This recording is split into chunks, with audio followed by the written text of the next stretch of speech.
आपण कसं सांगणार? अशी कुठली अफवा आहे तुम्ही अजून अजून दुसरी कुठली शाहरुख खान बद्दल ऐकलेली? ते मध्ये टँकर पलटी झाला होता केमिकलचा आणि शाहरुख खानने तिथे 50 लाख रुपये डोनेट केले. माहिती का तुम्हाला? नाही. ती न्यूज खूप मोठी झाली होती. तिथं एक केमिकलचा टँकर पलटी झाला, भरपूर लोक मेली होती. कुठे? पाकिस्तान. अच्छा. तर शाहरुख खानने 50 लाख डोनेट केले म्हणून क्लेम केला होता लोकांनी, फुल सोशल मीडियावर व्हिडिओ व्हायरल. आता पण तुम्ही कोणाला असं म्हणजे जो भक्त आहे त्याला तुम्ही बोलले तर तो तुम्हाला तेच सांगाल पाकिस्तानला डोनेशन देतो, रियालिटी बघत नाही. तर ते आज तकनी त्याचं ते व्हिडिओ आहे, त्यांनी त्याच्यात खुलासा केला की हा व्हिडिओ खूप जुना आहे आणि याच्यामध्ये शाहरुख खानने असं काही केलेलंच नाही. म्हणजे तो आत्ता जे रिलेटेड तुम्ही सांगताय की हे आत्ता घडलंय, हे आत्ता घडलेलं नाहीये, हे 6-7 वर्षापूर्वी घडलेली गोष्ट आहे. बरोबर. आपण याच्याकडे वळूया, बॅड्स ऑफ बॉलिवूड कडे वळूया. तुम्हाला काय वाटलं? तुम्ही स्क्रीनिंग केली तुम्ही म्हटलं, तर तुम्हाला काय वाटलं ते पूर्ण सिरीज बघून? आणि आर्यन खानची डेब्यू सिरीज होती, तर त्यामुळे तुमच्यासाठी तर अजून स्पेशल असेल. म्हणजे थोडं बघताना असं वाटलं की नाही का की बाबा जे आता चालू काळात जे चाललंय त्या टाईप मध्येच आपण एक म्हणजे नाही का आता रोजचं आपण जे बघतोय की बाहेर काय चाललंय त्या हिशोबाने सिरीज आहे. एंटरटेनिंग पण आहे, इमोशनल थोडीफार आहे, जास्त नाहीये, पण एंटरटेनिंगच आहे. आमचं डिस्कशन झालं की एवढे गाणे कसे काय वेब सिरीज मध्ये? वेब सिरीज मध्ये कुठे गाणे असतात?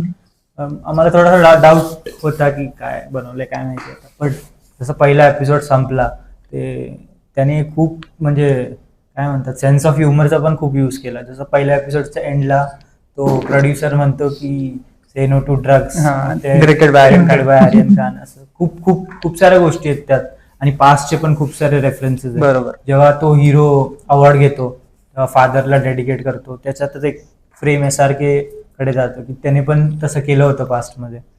असे खूप सारे रेफरन्सेस आहे. आणि मग क्लायमॅक्स तर खूप आवडला मला. ट्विस्ट. ट्विस्ट नाही, खूप मेटा, खूप रेफरन्सेस आहेत. मेटा जसं म्हटलं खूप मेटा आहे. रेफरन्सेस कुछ कुछ होता है रेफरन्स आहे, कभी खुशी कभी गमचा रेफरन्स आहे. म्हणजे रेफरन्सेस दिलेत खूप सारे मूवीचे. इव्हन ते सॉन्ग जे आहे बॉबी देओलचं, तर ते पण त्यांनी VFX करून ते चेंज केलेलं आहे. ते पण मस्त केलं त्यांनी. तर ठीक आहे, आर्यन खानची फिल्म आहे. मला याच्यावरती एक क्वेश्चन आहे की तुम्ही नेपोटिझम हा वर्ड ऐकला असेल बॉलिवूडमध्ये, तर तुम्हाला असं वाटतं का की आर्यन खानच्या जागी दुसरा कोणता डिरेक्टर असता तर त्याला हे सगळं मिळालं असतं करायला? कुठलं म्हणजे बॅड्स ऑफ बॉलिवूड त्याला बनवता आली असती जर आर्यन खान डिरेक्टर नसता, तर त्याला बॅड्स ऑफ बॉलिवूड बनवता आली असती? नसती.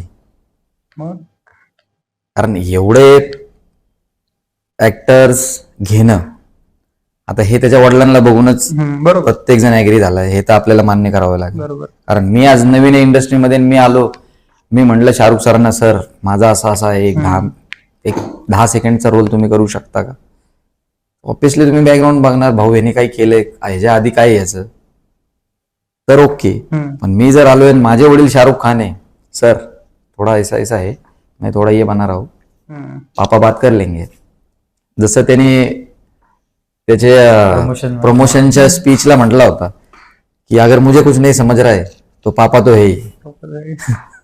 माझं याच्यावरती एक म्हणणं आहे की म्हणजे सपोज तो हे नाही आता तो आता मी तेच वाचत होतो गाण्याचा, आता ते रेफरन्स आला होता रितेश काय काय त्याचं,